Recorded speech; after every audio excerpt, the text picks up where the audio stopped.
Signature Bank Studios.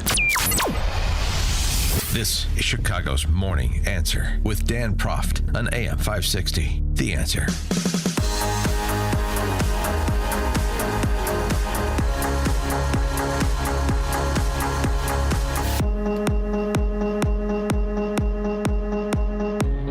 Top of the morning, Dan Proft here, and the criminal referrals are flying fast and furious. You heard Ed Martin earlier this week on Maria Bartiromo over the weekend talking about the criminal referrals of Schiff, of Letitia James, obviously the Strike Force investigation into all things Russiagate, as all of those documents and emails have been released by Tulsi Gabbard. And the responses from those party to these various endeavors like Russiagate, including but not limited to John Brennan and Taylor Swift fan club president Jim Comey. So where does this all go? What should we continue to look at?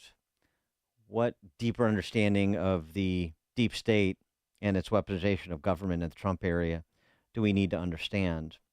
Well, one of the Trump legal travails that has been subordinated to other Trump legal travails and political travails like Russiagate is the raid on Mar-a-Lago and the classified docs case. And somebody who had sort of a front seat view on this is Christina Bobb. She is a former Marine and Trump attorney. She now takes on government corruption as an attorney with Judicial Watch, our friend Tom Fitton, and the boys and girls over at Judicial Watch, which acted as basically a shadow Department of Justice during the Biden years. Christina Bobb has a new book, Defiant is the name of it, Inside the Mar-a-Lago Raid and the Left's Ongoing Lawfare, which is available right after Labor Day on September 9th, but you can pre-order it now at all the usual places. Christina Bobb joins us now. Christina, thanks for being with us. Appreciate it. Yeah, thanks so much for having me, Dan. So take us into the back and forth between Trump world and the National Archivist and then the FBI, culminating with that infamous raid. Yeah, well, I'm sure, your listeners will be shocked to learn that they never had probable cause in the first place. I mean, the investigation itself never should have been opened. The Presidential Records Act gives very clear guidelines about what a president can take and what he cannot take, and everything that, and it is the president and only the president who gets to make that decision. Everything that Donald Trump took was well within his right to have. This was never supposed to be a obstruction of justice case down in Florida. They never wanted to bring a criminal case against Donald Trump in Florida. They had to, because by that point they had. But by the time they realized, who's the they that did not want to but were compelled to? Jack Smith and his team. Okay. So Jack Smith and his team wanted to bring this case in Washington, D.C. They were trying to create, at least according to the subpoena, some type of espionage case similar to Hillary Clinton's emails and make it look like he was, careless with how he handled classified documents. He was not. But they were trying to link it into this larger conspiracy that they had already started back in 2016, and they were trying to prosecute him in Washington, D.C. And I know that because the entire grand jury took place in Washington, D.C. Even after the raid, even after they realized they didn't have anything, they were still trying to prosecute him in D.C. And it was only once they realized we just don't have anything. Nothing from Mar-a-Lago turned out to be criminal. There was no evidence of any crime. They had to reframe it into an obstruction of justice case and bring it down in Florida because that's where the documents were. That's where everything took place. If you look at the actual indictment that they indicted him with, it's all obstruction of justice charges, which means if Jack Smith had never opened the investigation, or it wasn't actually Jack Smith, it happened before Jack Smith, but if they had never opened that investigation, there would be no crime. The crime was in, at least what they allege, was in the conduct of the investigation, which in and of itself was all lies anyway. And I've got the emails, the text messages, everything laid out in the book, so you can see exactly how it all went out. Yeah, how it all went down. that's a salient point because, right, so if the crime was taking the documents, the crime occurred in D.C., so you'd have to prosecute the case there, and Right. then as you say, then it moved down to Florida because there was nothing underlying, so it's a process crime. You didn't comply with our requests, or you intentionally attempted to obstruct justice, and so that's how we're going to. Yes, no, that's a salient point that I don't think is made often enough. And it's the same thing that they did in New York, too. They prosecuted him for some criminal activity, but they never identified what the underlying crime was, the fraud and furtherance of a crime. But what was the crime? They Right. never identified it, even Right. in that trial. So it's the same thing they did. They never identified the actual crime. They just include this process, charge that never should have been brought in the first place. So I think people would be interested, since you were on the inside of this, just in like what is the interactions that you have as somebody representing Trump with those pursuing Trump, like to give us a sense of the kind of people you're actually dealing with, what their incentive structure is, how they treat people. Right. So it started out friendly. So I was the custodian of records. By the time the subpoena came, the grand jury subpoena for the documents, President Trump obviously had a criminal defense team handling that. And then I was designated, I was a staff attorney working for the president on election issues. And I was an attorney. I was in the area. It was convenient to designate me as the custodian of records, who would be, coordinating with the defense attorney and also with the Department of Justice and FBI at Mar-a-Lago to, facilitate really whatever they wanted. I mean, President Trump had no obligation to turn anything over. It was more of a, we're trying to be cooperative. We're trying to help you. So you can come to Mar-a-Lago. You can see whatever you want. They were invited down. They came June. So the raid was August 8th. Prior, I think it was June 3rd or June 2nd or something like that.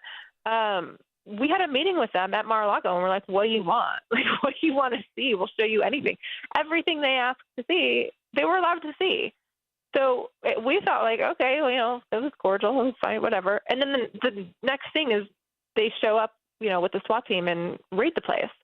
It was really bizarre. So I've got all of those communications in there. And thankfully, President Trump did the forward, so you get a special note from the president there, too. But this raid never should have happened. They had to go to a judge who was conflicted out, who just weeks prior had recused himself from a Trump case because he said he couldn't be impartial. The judge said this about himself. So he recused himself, saying, I can't be impartial. And then a few weeks later, when the FBI wants to raid Mar-a-Lago, that's the judge they go to. And he's like, yeah, sure, I'll let you raid the place. They lied to the judge. They never told the judge they met with Donald Trump, that he said, I'll cooperate, show you whatever you want. They never disclosed that we had already cooperated with them. They flat out lied in order to get the search warrant from a compromised judge. None of this should have ever happened, and these people need to be prosecuted. So they need to be prosecuted for what's the charge? Part of the conspiracy. I mean, trying to. I mean, it could be abuse of power. It can be part of the larger conspiracy that they're bringing up in D.C. I think certainly obstruction of justice, violation of your oath of office. I think abuse of power at the very least. So then, what was the interaction? So you're caught off guard by this raid because you're being cooperative, as you described. And so then, what's the interaction with Jack Smith and his team, and the FBI, for that matter, to the extent there was interaction there after this raid is conducted? Yeah. So the type of interaction varied depending on what was going on. So at the beginning, it was friendly, cordial. We all thought okay, we invited him over. That was good. Then at the raid, it was incredibly contentious. Yeah, I imagine. Not friendly at all. And then afterwards, it was, for me anyway, it was pretty cooperative. My role, I had to testify before the grand jury. I got interrogated by the Department of Justice and FBI. And just to be clear, on multiple cases, not just the documents case. That's, that's the majority of the book, because that's really probably what people are more interested in. But I also was involved in the Jack Smith January 6th investigation, as well as the sham J6 committee investigation. And I'm currently a criminal defendant in Arizona. I have experience. I want to ask you about that, but go ahead. Yeah. Yeah. Well, no, that's it. So then I would not say it was friendly in any means. I mean, with the Jack Smith team, it kind of got cordial because it was very clear I had no criminal liability. But I was terrified, right? I don't know. Are they going to try to frame me? What are they going to do? So it was pretty awful. Yeah, well, I'm sure, but I would just be like, after that raid, based on how you described the interaction, I would be like, what the hell are you doing? What's wrong with you? Yeah. I mean, what is the basis for this? There's that, but then there's also the whole, holy cow, there's no reason to be doing this. So are they going to, clearly they're trying to make up a crime that never occurred. And then certainly just out of my own self-interest, I was very concerned that they were going to try to say I committed a crime, and so it was really awful. I mean, they ruined several years of my life. I had to get lawyers and then they defamed me. I mean, the amount of lawfare I experienced in 3.5 years was unbelievable, just absolutely unbelievable. Well, I understand it's ongoing. You just mentioned in April of last year, you're one of 18 that were indicted on felony counts of fraud, forgery, and conspiracy with respect to the 2020 Arizona electors issue in Arizona, obviously. And so I know you pled not guilty, but where does that stand? Yeah, so that case is still open. I'm still a defendant. We've won pretty much everything we've filed, which is great. It took us a year to get there because our previous judge was working basically for the defense. It wasn't until after the election that his emails got leaked saying that we were all a bunch of Nazis and all deserve to be treated as Nazis. Like, my judge is saying this about me, and I'm supposed to believe I can get a fair trial. Mm-hmm. So he's clearly taking a political stance trying to hurt us because of his political views. So once his emails got leaked, he got recused. We got a new judge. He's actually been pretty good. He's ruled in our favor. So the indictment has been thrown out. So technically I'm no longer under indictment, but he has not closed the case yet. He's allowing it to linger. My guess is none of these judges want to be the ones to dismiss the case. And so they all know that Chris Mays is going to lose election. Chris Mays is the AG. She's going to lose election in 2026. There will be a new AG in 2027, and that AG will just dismiss the case. That is our interpretation of what the court system is trying to do, which is terrible because every month I've got legal fees. Every month my lawyers have to deal with something related to the case because it's still open, and they're just going to bleed us all dry and let it ruin our lives, destroy our reputation, destroy our ability to work just because it's political and they don't want to be the ones to deal with it. And did some of those in that Arizona case plead out? One lady did. So this is how egregious it is, right? One lady was like, I don't want to deal with this. I want my life back. So she pled guilty to, I think it was some misdemeanor where she got unsupervised probation. So she's like, I mean, they're accusing us of trying to overthrow the United States government, and she pled to unsupervised probation. Yeah. It's like, right. What? Yeah. Right. It's about, the level of seriousness. Fascism is descending on America, so I'm going to throw a sandwich at somebody. I mean, that's right. Exactly. That's not exactly the proportional response based on what you're saying the threat is. No, that's about right. Since you mentioned it, the Jack Smith J6 case, that this was where they did this, absurd use of Sarbanes-Oxley to try to apply this in this context, which is intended for corporate proceedings, and so I wonder what the interaction was there. I mean, as you say, it was sort of like Alvin Bragg in New York was just sort of inventing a new and completely unfounded interpretation of statutory law. The same thing Jack Smith did in that case. Yeah. Yeah, the whole thing was made up and fake, and I think it's going to be their biggest regret, honestly, because if you look at what they charged Donald Trump with for January 6th, it was that according to them, right, I don't believe the facts as stated, but this is what they're saying. The 2020 presidential election was over. Donald Trump lost, but he was still in office. But he was refusing a peaceful transition of power to who they're claiming was the lawfully elected president, Joe Biden. And he used his time remaining in office to try to obstruct the incoming administration.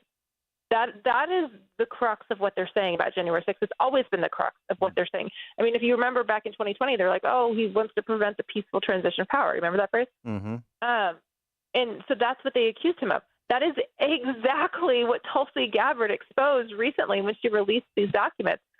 In 2016, Donald Trump had lawfully won the election.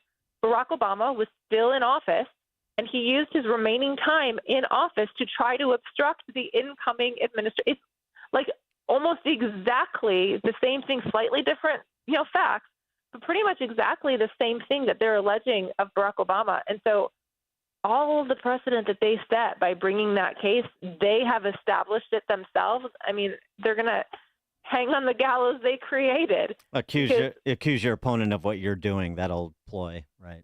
Exactly. Right. And so, yeah, and it's important to note too. I mean, because the talking point has been, probably will forever be on places like MSNBC, MSNOW or something now. Right. will be that it was an insurrection. He instigated an insurrection. He tried to overthrow the government. He led a revolt. He's Daniel Shays. And in point of fact, that he was never charged with anything of the sort. That's always lost in this discussion on certain cable news channels and among the left generally. Yeah, you're exactly right. Not only was he not charged, Nobody was charged with it. Nobody was charged with insurrection. So this idea, legally speaking, there was no insurrection on January 6th, and DOJ doesn't even dispute that because they never charged anybody with that. They were using the word insurrection like, that was their mantra because they were trying to, one, either keep Donald Trump off the ballot, or two, their holy grail that they were searching for was to try to render him ineligible to hold office again. And they needed that word insurrection because that is what would keep him off the ballot. That is what would make him ineligible due to the I think it's the 14th Amendment. 14th Amendment, yeah. Mm-hmm. Yeah. Yeah, no, I mean, it's just, we have to pour over this again and again because it's so distorted on a rolling basis by most of the D.C. press corps. So here's the $100,000 question. Now, as somebody who's on the inside, kind of, sort of, and still doing a lot of inside work with Judicial Watch.